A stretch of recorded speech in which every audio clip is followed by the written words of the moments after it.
Basically امریکہ ہمیشہ کران intervene تمس تتک زن تمن پیٹرول آسان یا باقی معدنیات اس پہ نظر ہوتی ہے ان کی. اور یہ کرتے کرتے جو ہے امریکہ نے کئی مسلمان ملکوں کو تباہ کر دیا اس میں کہ ہم نے وہاں حکومت کو بدلنا ہے کیونکہ وہاں لوگوں کے ساتھ ظلم ہو رہا ہے. سب سے بڑا ظلم تو غزہ میں ہو رہا تھا, وہاں تو امریکہ نے انٹروین نہیں کیے. مگر مجھے خوشی ہے کہ اس وقت ہمارے یہاں جموں کشمیر میں بالخصوص کشمیر میں جو لوگ آئے سڑکوں پہ نکلے ایران کے حق میں, انہوں نے اپنا آج پروٹیسٹ کیا. اور میں امید کرتی ہوں جو ایران ایک لوک بس امید کران کہ تم سمجھن کہ امریکہ کسی کا دوست نہیں ہے, خاص کر مسلمانوں کا تو سب سے بڑا دشمن ہے وہ.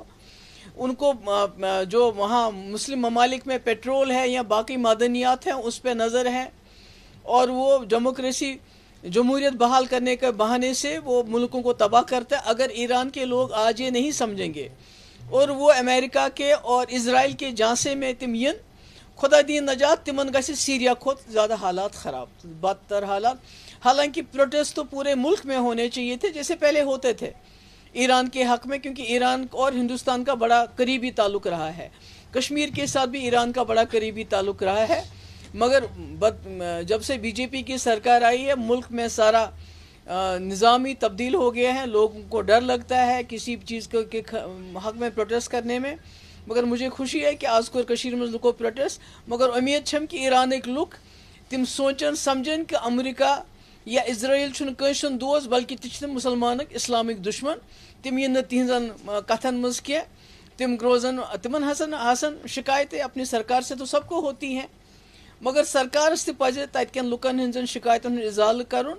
مگر لکن پزِ ونکینس یکمش اکوٹ کھڑا روزن امریکہ تو اسرائیلی چال ناکام کریں.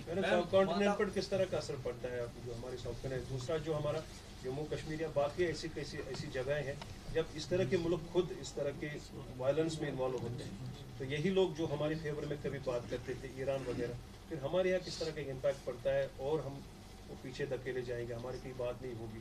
ہماری آواز تو کمزور ہے لیکن کبھی کبھار ایران نے بھی سپورٹ کیا ہے, امریکہ ایک الگ طریقے سے انٹرفیئر کر رہا ہے.